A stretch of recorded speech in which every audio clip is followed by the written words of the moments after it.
Okay, we are about 2 minutes past the hour, which I think is a good time to begin.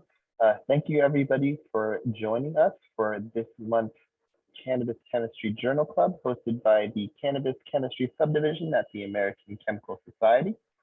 Today we have a real heavyweight. He is an award-winning decorated chemist, a longtime member of the American Chemical Society, and a well-known active member of the Cannabis Chemistry Subdivision, and Dr. Jerry King.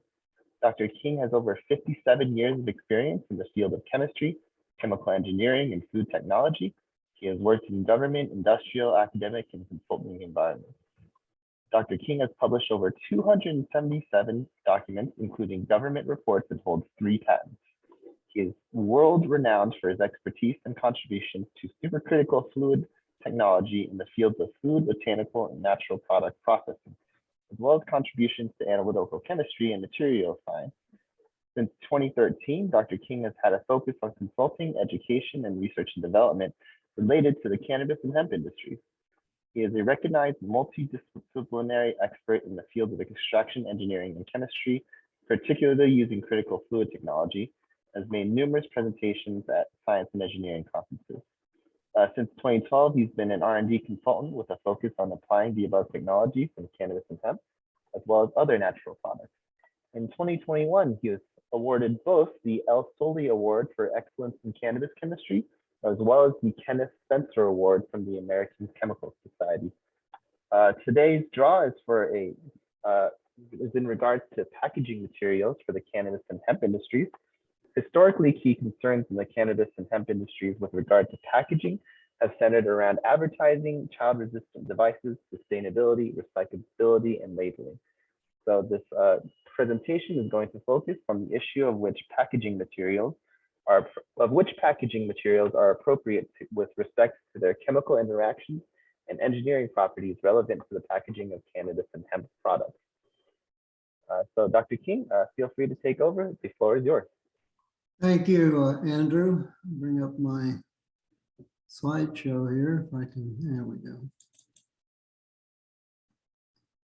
And I want to thank the CAN subdivision, the American Chemical Society, for affording me this opportunity, and its leadership, and also you for sitting in. And I hope to hold your attention with what I think is a ignored but also timely subject to bring up now. Bear with me, and in this next 50 minutes to 60 minutes, I think you will find it very interesting as we take a different look at, as Andrew has indicated, to packaging. So why do I feel I'm qualified to speak on this? As Andrew said, I'm normally associated with extraction, processing, particularly using sub and supercritical fluids, food, natural products, etc. And since 2013, a lot of work in the cannabis hemp space. However, in the billet statements here, throughout my long career, particularly in industry, R&D consulting organizations, and government, I've just by sort of happenstance have done a lot of work in packaging and coatings, polymer, and surface chemistry. So this has involved a lot of different things, such as application of physical chemistry, to process engineering, devolatilizing polymers to take out monomers, some of them that have some toxicity associated with them to make pure polymers for like food use. I've done some work in organic and inorganic composite research, mainly carbon fibers with epoxy resins. I think of interest to listeners today is that I had a long background in analytical chemistry applied to foods, cosmetics, mainly concerning trace toxicant analysis, but also permeation studies on protective materials like glove materials. This was done with NIOSH a few decades ago. And also can coatings, which I'm going to allude to a couple of examples pertinent to beverage infusions in the cannabis industry, and packaging for food and personal care industry. And during this time, particularly in the 80s, 90s, I was intensively involved with FDA chemists, FSIS, FGIS, NIOSH, and EPA collaborators on this analysis of contaminants, including pesticides and mycotoxins. I have also had some involvement in the removal of contaminants from polymers, and this talk is going to very much focus on the use of polymers that interface with cannabis and hemp and their concentrates, etc. I will mention bisphenol A, and also, of course, polymer solute interactions with supercritical carbon dioxide in liquids, but that really isn't pertinent that much to what I'm going to talk about today. And also, I have done academic teaching, particularly at the University of Arkansas, and short course teaching in polymer science and technology. So that's where I'm coming from in this talk. So on the compatibility between packaging products and formulations, as Andrew alluded to in describing kind of the content of this talk, we normally think of packaging. We don't think really much about it. We assume that we pick things, that are attractive to both recreational and medical consumers of cannabis products and formulations. We also, of course, have always a consideration of child-resistant packing.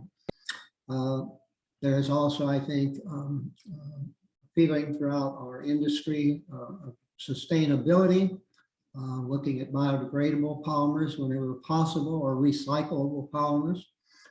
So these are, some of the key things that usually you associate with packaging in the cannabis industry. And this talk is really not about that, but bear with me.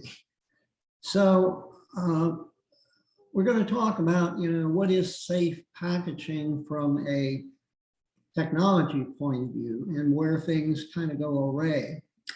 And I'll talk more about this massage oil later on and what went wrong there. So I'm going to draw an analogy. We're going to be concerned with potentially the migration of contaminants from polymers that we use in packaging, and a number of examples will be given. There is also a concern, though, with the loss of terpenes and cannabinoids into polymeric materials. Now, there's a whole set of other packaging types, such as glass, and has a unique surface chemistry, and metallic containers, which also have their merits and certain characteristics, and cellulosics, etc. But just to draw an analogy, I think it's very commonplace today, and that is the migration of food constituents and adjuvants that have been added, say, to polymers for plasticity or antioxidant protection into the food matrix. And it has been for a number of decades now a matter of concern to the Food and Drug Administration. So what I show here is an empty Coca-Cola polyethylene terephthalate bottle, both full and everything. And so we're primarily concerned here, do materials in the polymer formulation and the base polymer migrate into Coke? And the answer is yeah. Also, I've actually done an example here of a microwave plate. I hope maybe you can see it on the camera here. This is what I ate about an hour ago. This container here is a polyethylene terephthalate container here. The overcovering looks like it might be either cellophane or synthetic plastic. And when I microwave this, the materials that are in the PET food, the PET container here has been a subject of some concern and study by the FDA. And I have no doubt that it might just be true as we get regulatory considerations from these government agencies and also federal state approval to sell these products. So moving on, if you get the analogy, we kind of, as I say, choose things. This is a very child tempting packaging, these gummy bears and the configuration they're being presented in. But more importantly is, what is this polymeric material surrounding the gummies? What is in the cap material, not only on the top of the material here, but also inside the thing. We'll take a look at some inside sealing considerations and just what might be leached out into the cannabis product, but more importantly, whether they are essentially weak places in the packaging that's being used for particularly loss of terpene ingredients and cannabinoids. All of this, though, is linked, and I'm going to use a concept that I've used in my extraction talks, and there is an extraction video on the CAN website that you can access along with other talks like this.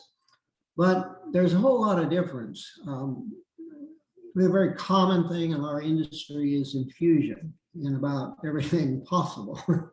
And the CBD coconut oil here has some quantity of CBD that's been infused, hopefully homogeneously, into a coconut oil base. Could be also something like medium chain triglycerides. There are a number of oils that can be used. Of course, the sealant cap here might be considered a weak point for cannabinoid and terpene loss. On the other hand, you see these so-called nano-infused hemp waters, and I'm going to speak about the aqueous media, whether it's beer, citrus drinks, or the water, or whatever you're consuming. This is a whole different story when you're trying to sell a product that has THC or CBD in an aqueous media. It's strikingly different. And as some of you know, nanoemulsification is done in this case at high pressures. You create an optically clear material that has a fairly long shelf life, but in time, because it's not what we would say thermodynamically stable, it will start to cloud up simply because cannabinoids are relatively non-polar and water, as most of you know, is very polar. So we're going to look at these two cases, but you've got to consider in all these examples I'm going to cite the matrix and how the matrix relates to the packaging material, and also, of course, do the cannabinoids and the terpenes prefer to stay in the infused matrix or migrate out? So these fused matrices, I've classified them into four general groups: the lipophilics, which are the vegetable oils, MCT, chocolates. By the way, chocolate is very somewhat phase equilibrium heterogeneous. There are crystalline and there are amorphous sectors of chocolates. That's what causes partly blooming in chocolate over time. And of course, essential oils. However, the next three materials, carbohydrates, such as the sugar and their attendant polymers, such as the glassy sugars, gummies, honey, and would be another example, are very, very polar. And of course, I've mentioned the high water content products, and then the polymeric matrices, which usually have a starch component that is also very polar. And we can actually calculate something called the solubility parameter for these polar protein and carbohydrate and aqueous matrices. The point in bringing this in this slide is that there is no reason for CBD, THC, or delta 8 THC, whatever you're concerned with here, to want to remain in these matrices, the latter three. And that's because they're immiscible over time. And no matter how well you do the infusion, you have essentially a phase immiscibility and thermodynamic instability that's going to set in. This is a very interesting article. When I saw this, it really leaped out for me. It's by Jesse Staniforth. It was in the Food Quality and Safety magazine. You can see the citation there. And I'm not going to read the whole thing, but it said in June, a statement of claim of a $500 million class action suit sent shockwaves across North America's legal cannabis markets. It was filed up in Canada. And essentially what was happening here is that infused products or products on the label that said they contained a certain amount of THC and CBD was drastically different. That is, the COA analysis on the label didn't agree when you took typical samples of this. You see some figures quoted here. Typically only half of the stated THC or CBD was there, etc. But as highlighted in the bold print here, what this author said, and also some others, it's a very good article to read, is they were sold to customers in containers such as plastic bottles or those with caps that may have rapidly absorbed or degraded the THC or CBD content within them. And I'm going to give you some examples of that. This simply sort of adds fuel to the fire. These are kind of 4 or 5 billet statements here. And this again connects with COA analysis and labeling, where you scan it with your cell phone, see what the level of THC or CBD, et cetera, is. So I think you can see from what's cited here that there's mislabeling. Greater than 60% of a certain quantity of materials have been examined. Someone who's done a test gave an F rating to 64% of CBD beverages. Another one, 50% of all CBD drinks contain less than the cannabinoid, the labeling, et cetera. And so where's this vanishing CBD or THC in beverages? Apparently you're not getting what you're buying. So this is a rather wordy, there's 2 of them involving hemp packaging, but let me try and succinctly make this very simple. Interactions do occur between cannabinoids and terpenes in a variety of packaging materials, polymers, can coatings, glass, and other container materials. The cannabis extracts and products can absorb chemicals from the packaging materials, including additives or adjuvants, raising concerns, as I gave in the food examples, of consumer safety. Conversely, the opposite process, the migration of terpenes and cannabinoids from cannabis products into the packaging material, affects, of course, as you've seen, the stability and composition of the end product. In the food industry, and I'll give you an example of that, particularly with things like lemon oil or terpene-laden materials, this is called flavor scalping. And it's a serious problem because, again, it affects the taste, perception, and the composition of standard food products. We can apply, and what I'm going to try to do is keep this simple, theory and analysis that can predict which packaging materials are compatible with cannabis extracts, assuring their stability or the best stability that's possible, other forms of tinctures and aqueous-based fluids, and particularly topical salves in this case. Going on, the stability of these cannabinoid terpenes infused in emulsified waters and beverages, I think, is one of the most glaring concerns. And the loss of this, again, the constituents result in the discrepancies from the COA stated amounts. And this is due to incompatibility between the cannabis-infused matrices and the packaging material. Put very straightforward to it, cannabinoids and terpenes don't necessarily like the matrix they're in. Certainly water would be a case of that, and they migrate into the packaging material or any weak link in the packaging composition. And I'll give you examples of that. But I also like to comment when I finish up on the design of something called transdermal patches that you apply on the skin for sustained delivery of like CBD. Typically these deliver a constant amount of CBD for 24 to 96 hours, and how a certain approach has been used to optimize that with respect to like the polymer constituents and the skin chemistry.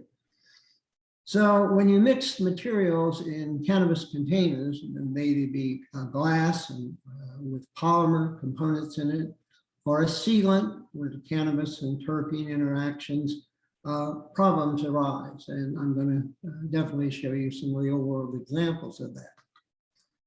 So on storage types, the issues, that I think many of you are aware of is the impacting factors on cannabis, whether it's flower or whether it's a concentrate, whatever form, tincture, or things like temperature, humidity, oxygen, air, exposure to light, and hand packing. In fact, some of the minor cannabinoids that get a lot of press lately are produced accidentally by exposure to oxygen and light.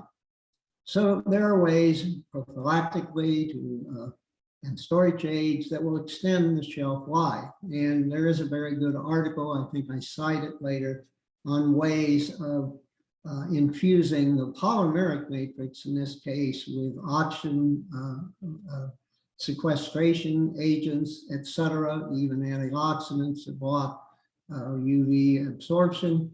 And I won't get into that in late deal, but if you're interested, you can contact me about it. So the choice of materials really does impact on the labeling, the shelf life, but also really on the formulation, the interaction of components. And I hope to bring that home to you in this talk. Again, maybe this is overkill, but there is an interaction between how you formulate a product. If you formulate a product and you simply put it in a matrix of food or whatever it be for one to consume the cannabis terpene, einfroage components, you can do an awful lot to help yourself if you make an intelligent product formulation. I think too oftentimes in the field of cannabis, this is a lot of kitchen chemistry rather than using same processing of food chemistry that I'm familiar with. So there is a whole sector of FDA that is devoted to this and has been for a number of decades, particularly in the food and also the pharmaceutical section of the Food and Drug Administration. They test many types of materials, including polymers, metals, paper. Examples would be polyolefin polymers such as polypropylene, polyethylene, polyesters, the polyethylene terephthalate example I mentioned, polystyrene, polyamides, which are nylons, paper and cardboard, and polymeric coatings that are on some of the packaging used in the cannabis industry. And then they also have additives, adhesives, as I'll probably mention at some point, and ink components or printed things that can migrate into the cannabis matrix or the formulation. There are many types of polymer compositions, and I can, in a short time, give you a basic polymer chemistry or engineering course, but they can be homopolymers, high purity polypropylene in different forms, crystalline or amorphous that affects how materials migrate into them and so forth. They can be copolymers, and particularly of interest are multi-layer polymers, because usually in very sophisticated polymer engineering, you can produce, for example, oxygen barrier materials like ethylene vinyl alcohol or EVAL is one trade name, and you can use adhesives to bind this to hydrophobic polymers such as polyethylene. The FDA has a program in compliance testing, and they also have migration testing, particularly in the pharmaceutical packaging industry, but also in the food area. I can anticipate that with the FDA pulling samples and regulatory control, that they will apply migration testing at some point to THC, CBD, and cannabinoid-containing products. I mentioned, the microwave example here. This is the mac and cheese thing. If you can see it, again, it's a PET or peat composition. By the way, most of these have a triangle. You can't see it very well. There are about 7 codes they're pretty easy to read. PS is polystyrene, P is polyethylene, H high density is HDP, and so forth and so on. And this happens to be, again, as I say, a PET thing. But whenever you do the microwaving, and this was a concern in the 1990s, a number of migration tests were studied, and microwave essentially induced the breakdown of the polymer. Some of the monomers could leach into the food material at very small amounts.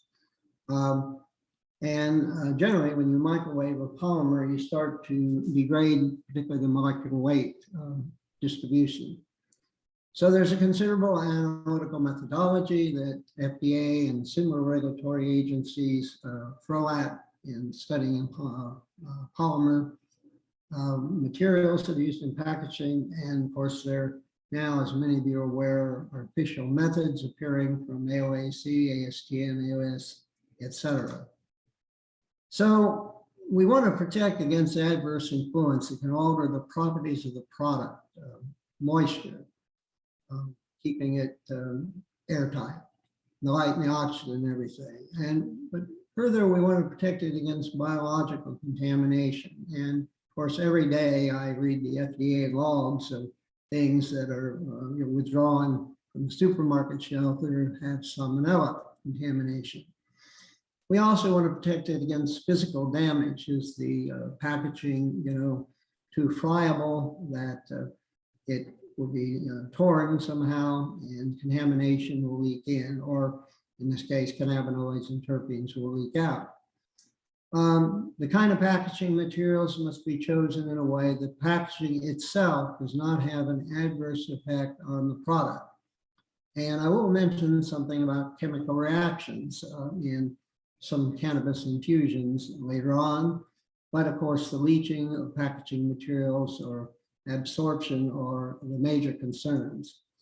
Anyway, I hope by now you've gotten an idea. And if this area is of interest to you, and I have done enough consulting and talking with people around the USA, this is 5 different references. The bold print, if you go to a Google search routine and type in the bold print, you can locate things like a beginner's guide to FDA food contact materials. You can get something called the food packaging product stewardship considerations. There's also key chemicals of concern in food packaging, handling equipment. There's a food contact chemicals database. Some of these chemicals are classic, organic chemicals like benzene and xylene, which you wouldn't think would be too much of a problem in the cannabis packaging, hopefully not. But there's a downloadable database for that. So these are available, and just kind of type in the capital line, and I think we'll draw them up. So there are 2 things I want to emphasize here, and that's the role of solubility in the choice of cannabis packaging. I'll also talk a little bit about diffusion or mass transfer, but we have all this matrix you see here of different products contained in different containers. But inevitably, many of them do have plastic components, and that is where my focus is going to be. There are other materials that are very interesting to comment on, but I don't think that we have the time today.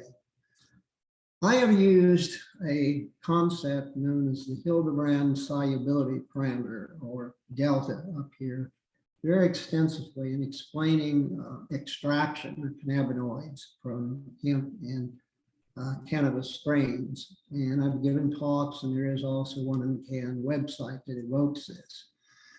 And I don't have time to get into the details of it, but this is a very popular concept. It was improved upon by a fellow named Charles Hanson, and he called it the Hanson solubility parameter, HSP, that looked at the various components infecting. He did this a lot for paints, coatings, etc., polymers. The essence of it is that we can calculate, or we can determine experimentally, the solubility parameter of a component, a solute, and that could be CBD, THC, delta 8 THC, or it could be an array of different terpenes that make up our encourage components.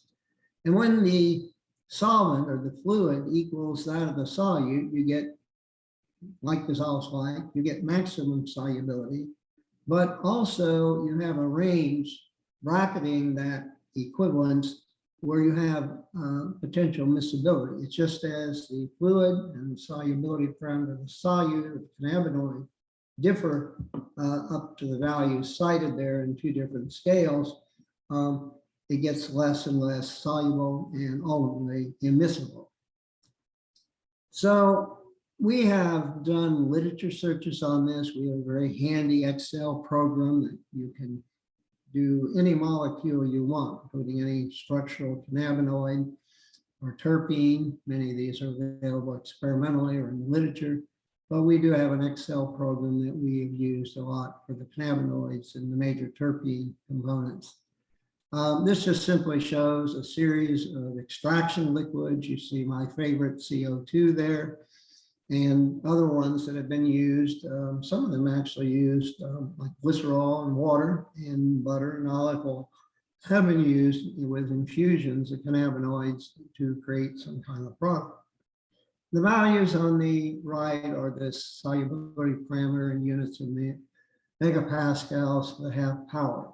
And the important thing, I won't get into how they're determined, they are temperature dependent. In case of the supercritical fluid, they're pressure and temperature dependent. But these values, are available as they are for common contaminants that we frequently remove in the purification process of our extraction, like chlorophyll and waxes. Some of the ingredients that we use in composing like nanoemulsifications like phosphatidylcholine. And here you see some typical both acid and neutral forms of THC and CBD and free of signature terpene. So we have these values, and how can we use them basically? And that's the point in presenting them. So we have this program. I'm going to skip through this very quickly. We have it in two different scales. We have it printed out in terms of the constituent values, and time just doesn't allow me to discuss it, but we do have a program and we have talked about this quite a bit. It's used throughout polymer engineering, it's used throughout chemistry, mechanical engineering, starting a field where it hasn't touched upon. It's used a lot in pharmaceutical formulation. So there are solubility parameters for packaging polymers. And here the HSP is given in the megapascal to half power units for ones I've mentioned, like PET, polypropylene, high density polyethylene, PS polystyrene, PMMA, polymethylmethacrylate, polybutadiene. Those are the rubbers. Those are the things that are in your sort of tincture materials frequently.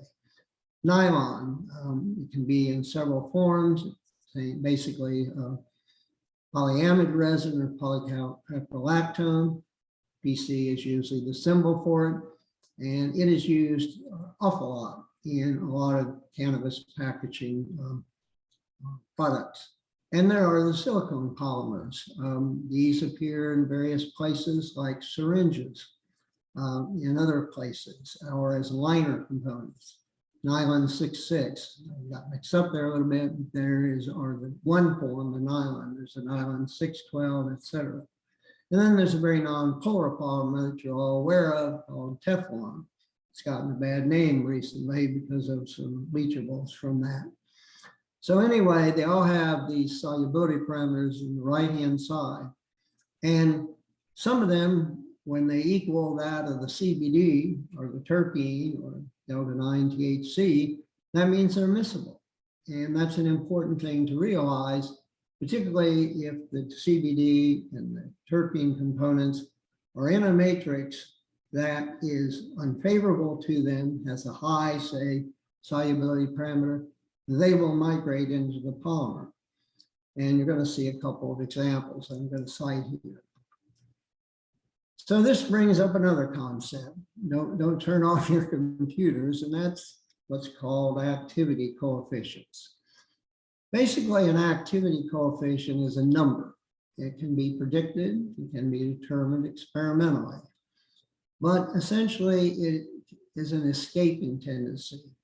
If CBD has a very high solubility parameter in, say, a chewing gum matrix, or it has a high solubility parameter in a gummy bear, it will choose to migrate from that matrix into whatever encasing, i.e. the polymeric component in this case. And without getting into too much hairy theory here, essentially the log of the activity coefficient, as you see in the equation there, is equal to the difference in the solubility parameters. So the consequences of that is that when you calculate a solubility parameter, it can tell you immediately, knowing the solubility parameter of the polymer used in the cannabis packaging and the matrix, where it's going to end up, whether it's going to choose to migrate or stay stable, like in a lipophilic concoction that is compatible with the solubility parameters of most cannabinoids, certainly. And what I have done here, by the way, an ideal migration is unity. That indicates a very high propensity to migrate, to escape. So going back to our materials here, again, that's just a repeat of some of the polymeric solubility parameters. But here we see a value for cannabinol diol, 23.8. And then we see one for water, which is enormously high compared to all the values of the polymers and the CBD. So this CBD is very close to the solubility parameter of nylon. And unless the matrix the CBD is in is similar, it might have a tendency to migrate out of the matrix that it's fused in, like chocolate, for example, into the PC, the polycaprolactone, or any of these other listed solubility parameters for the respective polymers. However, you can see the enormous difference between water solubility parameter and cannabinol. What I'm telling you, you probably already know, they're immiscible. And so you create this false solubility by ultrasonication, aided by adjuvants, nanoemulsification, to give you a so-called infused, but not really miscible matrix or miscible product. This is an example. I bought this, I was given this lavender massage oil. It was infused with 100 milligrams of full spectrum CBD. In addition, it had other formulation ingredients. It had medium chain triglycerides, used as coconut drive, lavender essential oil. The main component was linalool. The formulation was placed in a PET plastic bottle.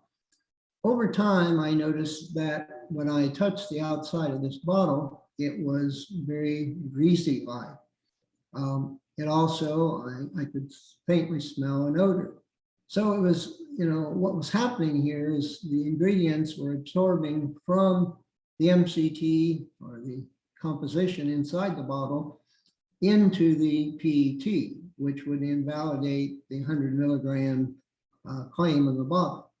And justification for that is shown in the solubility parameters for PET. The linalool is very close. The MCT remains behind, but certainly this is a matchup that favors migration of the terpenes into the PET polymer matrix or packaging matrix. In the case here of the nano-infused waters, or this could be beer, it could be citrus, various aqueous media, the CBDs or activity coefficients of CBD in water are enormous. That is an enormous exponent up there, 1.5 to the 38th power. That means literally no miscibility of CBD in water, at least on a thermodynamic basis. And they will migrate into the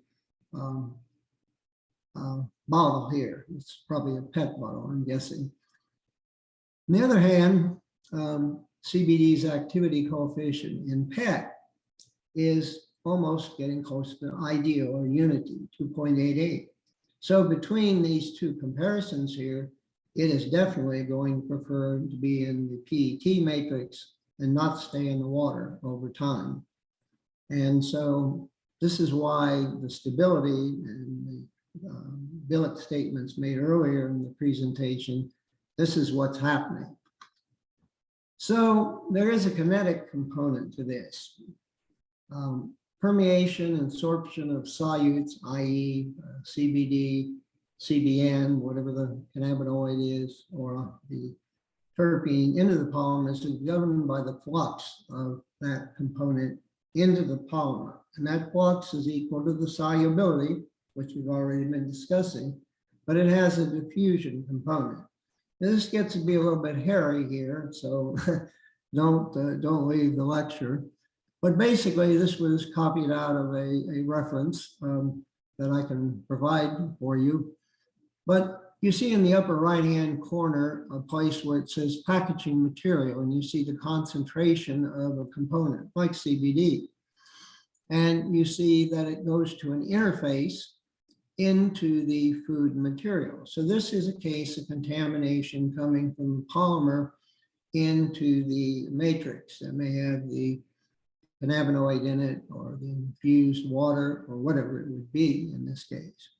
And all the mathematics here are based on diffusional laws. And you can see at the bottom here, there is an FDA model. So the FDA has modeled this. So there are constants based on an equation there in the lower right-hand corner for various polymer matrices. And some of them I've already repeated, like PET and PA, one of the nylon entities. But anyway, these constants and everything can be plugged into the equation. There's a temperature in Kelvin that has to be considered.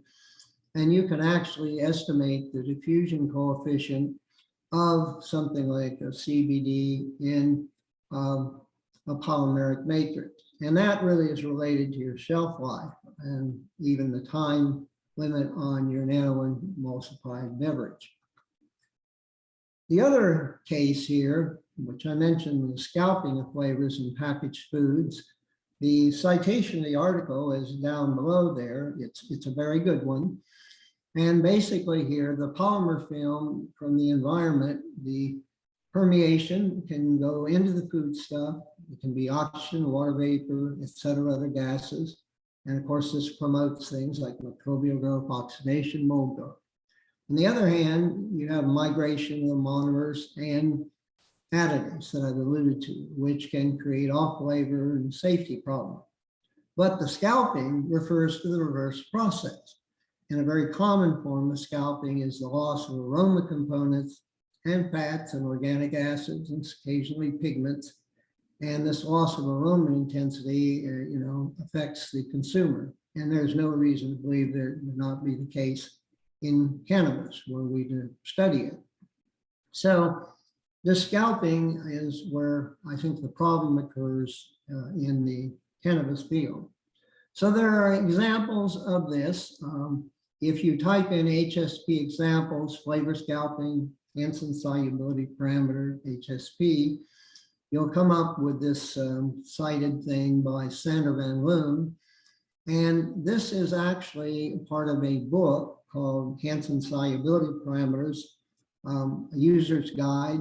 They also have a very handy, for a couple $1,000 program that allows you to use this HSP concept to predict flavor scalping from food matrices, and it could be applied to the loss of terpenes from cannabis strains.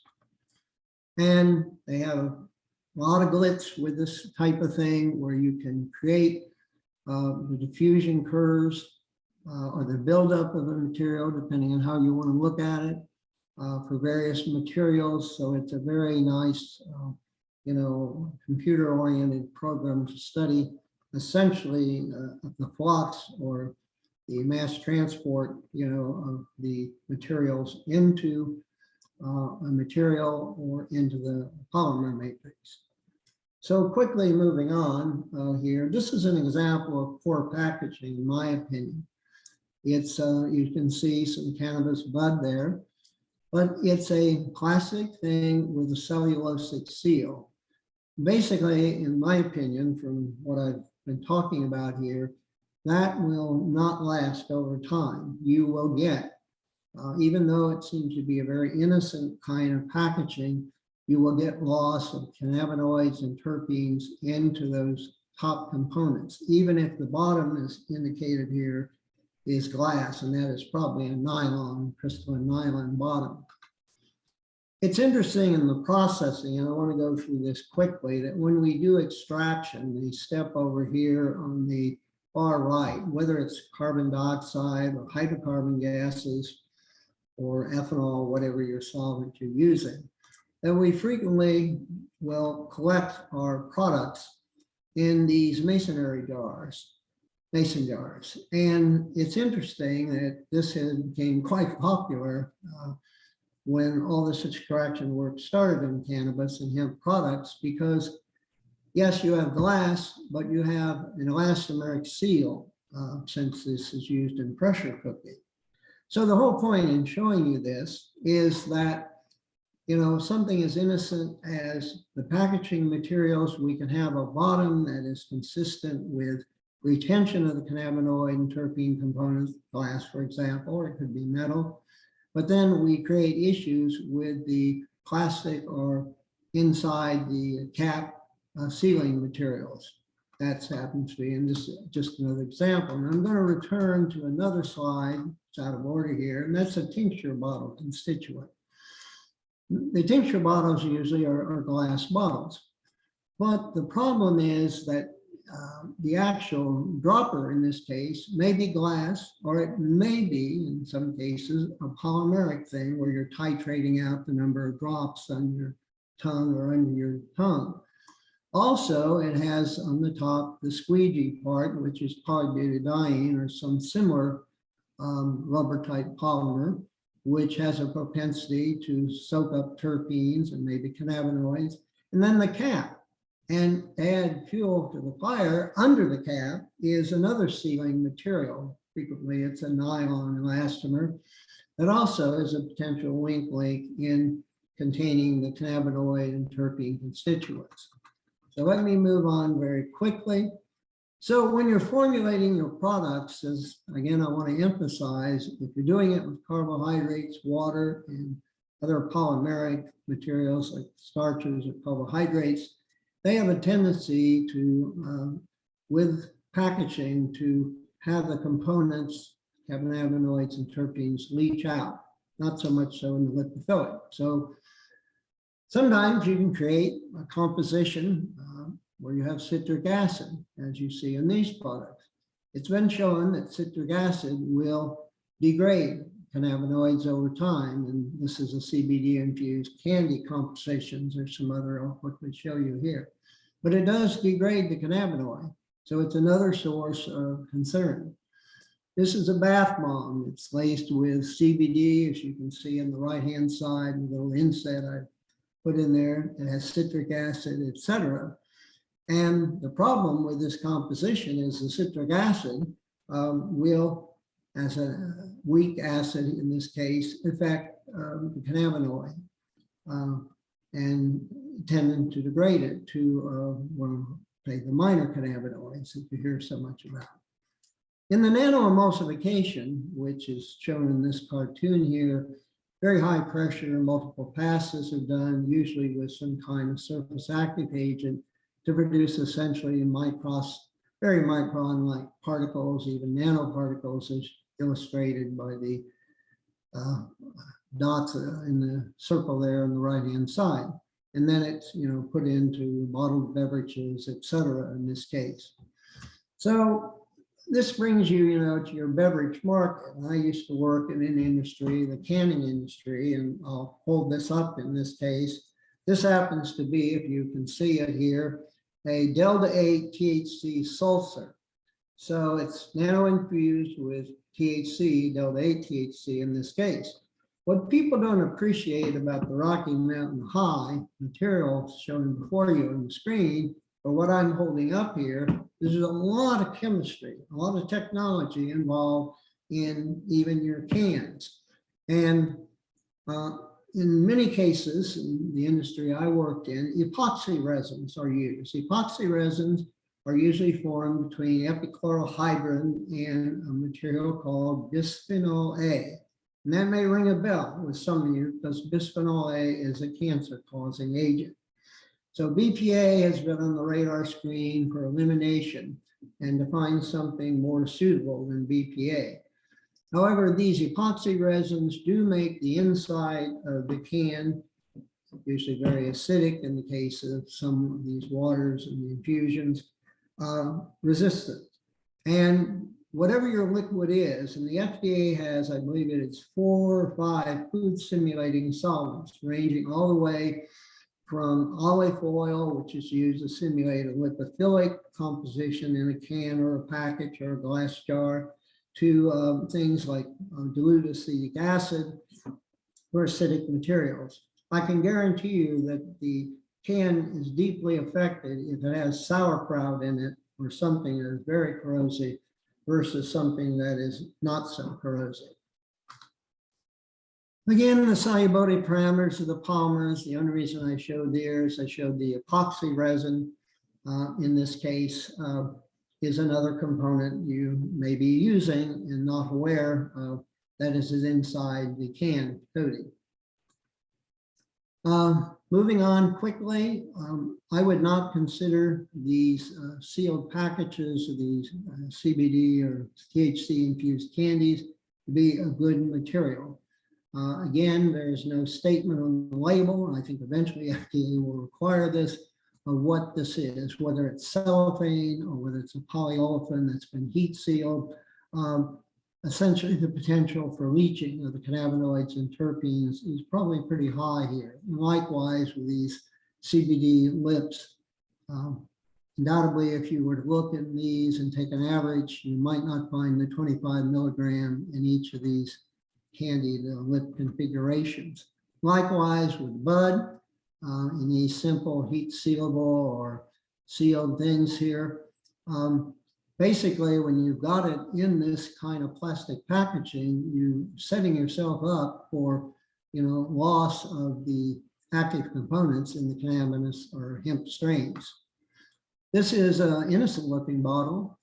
It's hard for me to tell whether that is glass, but nylon can also look very clean. I'll show you an example of this here in a minute. And it's the top that is of concern to me because that is a polymeric top and it has underneath it an elastomeric seal. Now, some of these, if you can see this, this is a very attractive package. It's made of bamboo. It has on the top here an actual sealant. So it's not the bamboo. This is not, believe it or not, is not glass, but it's actually a crystalline polymer, probably a nylon. But what is of concern to me is the sealant material here, absorbing terps and also potentially for migration of cannabinoids into the sealant material. Finally, topicals. I have used a topical CBD on my skin. Frequently, these are done as roll-ons, with very complex composition of ingredients. But the important thing is that as you design your formulation here, you want to, in this case, encourage it to actually migrate out of the base matrix, usually a wax or oil, onto the skin. And so this CBD patch contains coconut and avocado oil. It has sunflower lecithin, which is dominantly PC, some other rare oils, but it also has CBD oil infused in it. And when you peel this apart, in this case, it looks like that. It actually has an absorbent reservoir in the center there. Usually that's protected by proprietary information, but it's one that will absorb the material. So what you want to know is when I put it on the skin or the sebum in this case, will it migrate out successfully? So there's been a study on this. It's called a topical administration cannabidiol, and its influence of the vehicle that are used in it.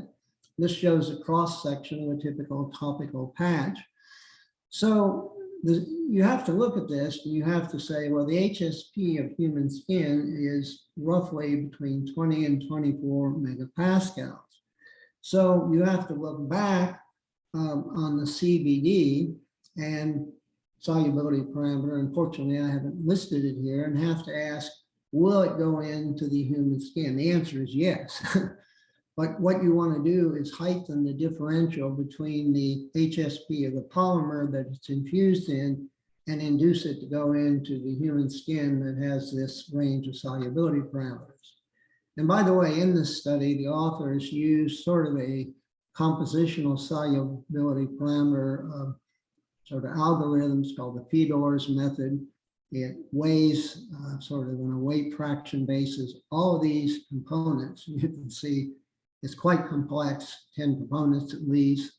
There are solubility parameters in the other units. You can multiply this by 2. For instance, CBD in this case would be about 22.3.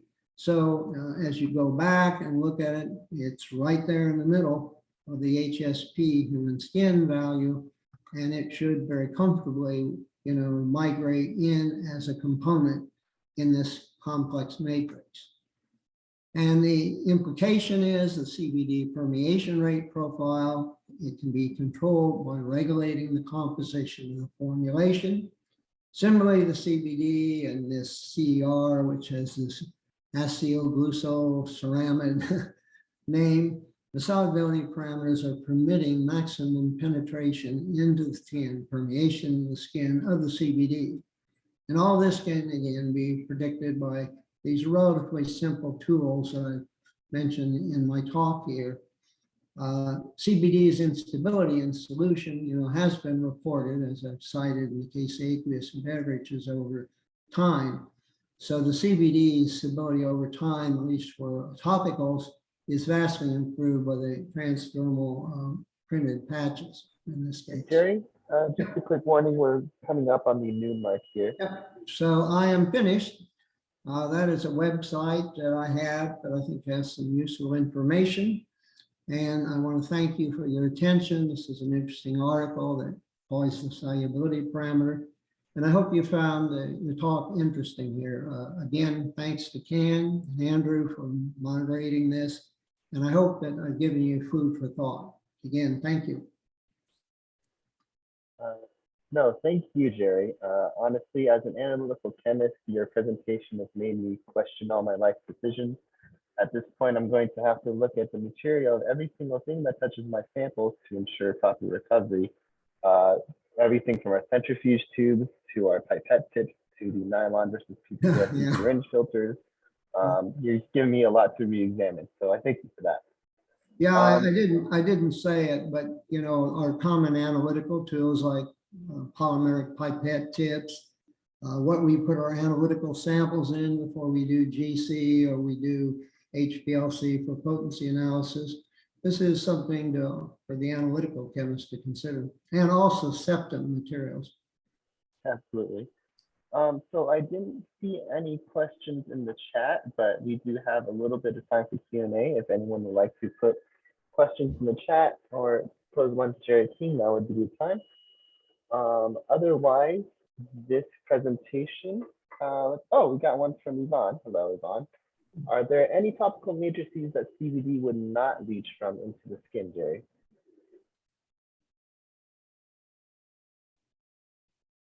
If the matrix, the polymeric, and again, they protect these, like patents, they're not going to reveal what is in the topical patch. That happens to be a pure ratios patch, by the way, one of the major providers of them. If they were identically matched, then there wouldn't be a need based on solubility parameter theory for it to necessarily migrate into the skin. It just so happens the CBD matches up with the solubility parameter of the skin. So I'm assuming that there's at least a differential in the solubility parameter of the absorbent material in the center of the patch that you put on the skin interface, and that it is higher than the solubility parameter of your skin in this case.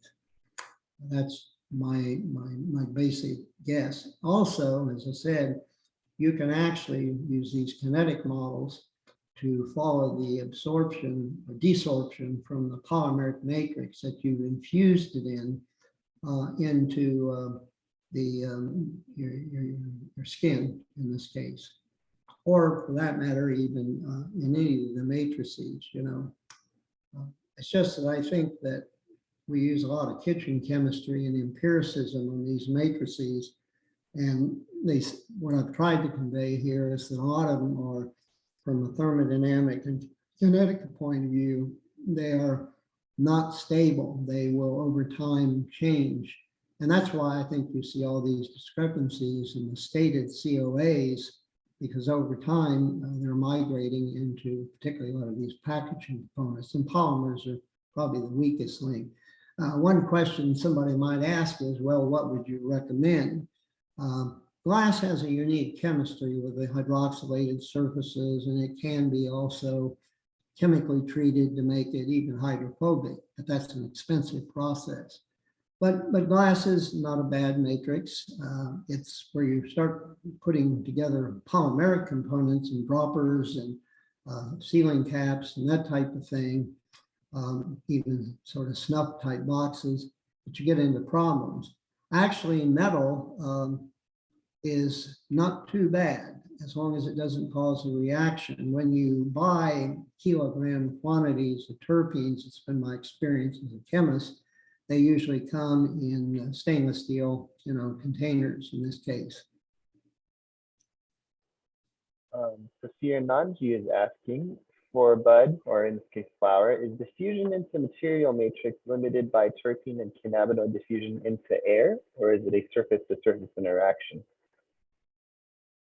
Well, that's an interesting question. Into the atmosphere. There is a lot of literature, and it comes from kind of strange offbeat fields. Terpenes cause, you know, atmospheric pollution, particularly in like the Smoky Mountains in the eastern United States. And these are coming from conifer trees that have some overlapping terpenes with things we see in our strains of cannabis. And so there are studies on the diffusion of these materials, you know, into air, into, you know, gas, kind of a matrix. There are studies, which this is also vapor pressure studies, particularly the terpenes. Now, there hasn't been a little bit of work done in vapor pressure studies of THC at elevated temperatures in CBD by the NIST people out in Boulder, Colorado. And so that isn't so much a concern in the temperature unless you get it very high. Certainly be aware that if you zap something for whatever reason in a microwave or you heat it in an oven, that you are, you know, increasing the volatility and the vapor pressure of THC and CBD. And that could migrate into the atmosphere in this case. But a lot of the studies on the terpene components come from atmospheric studies, environmental studies of these components. There are also, that's the most obvious thing. I actually have a slide in another talk that summarizes these studies, and they're important studies because they have physical properties, because sooner or later, you're going to want to know the diffusion coefficient of, say, beta carotene or some other signature dominant cannabinoid in the strain, you know, the einprolage components in, say, a cannabis strain. Hannah Yoakum is asking, do you have an idea of the time scale for leaching into polymers? Is it on a day scale or a week scale? I guess how long does it take to see an actual measurable loss? Because there are no studies, which I think are coming, I think the FDA is going to initiate this. They've had this going on for a long time in the food and also the pharmaceutical area, where packaging, you know, pills and the like, serums and so forth. But to my knowledge, there have not been any studies. And this, of course, is the frustration, is this is pretty much some fundamental PCAM. It's also fundamental engineering in this case, and usually done in academia or frequently government type labs. But I have no doubt that this is going to be a future thing that will have to be addressed. And certainly in the pharmaceutical industry, migration tests are a standard thing that the FDA wants to know. I'm a little bit more certain. I've been away from it for a few years in the food area, but if you want a pharmaceutical product, such as the ones that GW Pharma or Jazz Pharmaceuticals got approval on and this and that, they are interested, in what your packaging material is and whether there is substantial loss. And coming back to the person's question, what is the time scale? Again, you would use one of these tools, to potentially get an idea of that,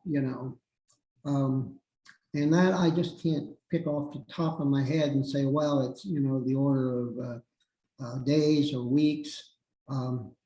I think there's enough evidence, though, just simply from COA analysis and so forth, which even though COA is the HPLC cannabinoid, distribution, that when you do the terps by GC or GCMS in this case, that, this inconsistency between the COA labeling and everything, I just feel like it has a lot to do with not picking the right constituents, in the packaging, the materials basically, and so forth. And so hopefully a couple of things I've said here would minimize this to, again, give you a shelf-stable product. For how long, that's a little more difficult for me to predict.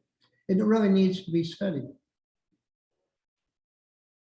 Finally, Karen Burek is asking, can you speak to the companies that are adding terpenes to packaging to help prevent the evaporation or scalping of terpenes from the product?